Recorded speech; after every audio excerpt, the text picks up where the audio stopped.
Hej, jeg vil nu vise, hvordan man finder en skadeshistorik i Flugin. Det gør man ved at klikke på Claims og Claims Report.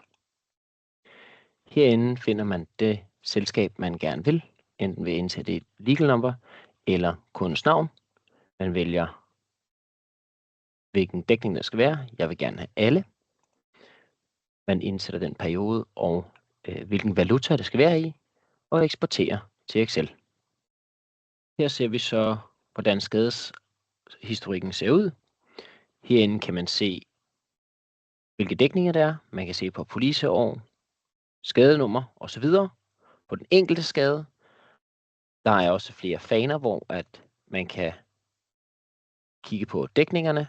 Og til slut er der også en opsummering på policeår og hvilken dækning det er. Tak for at du så med.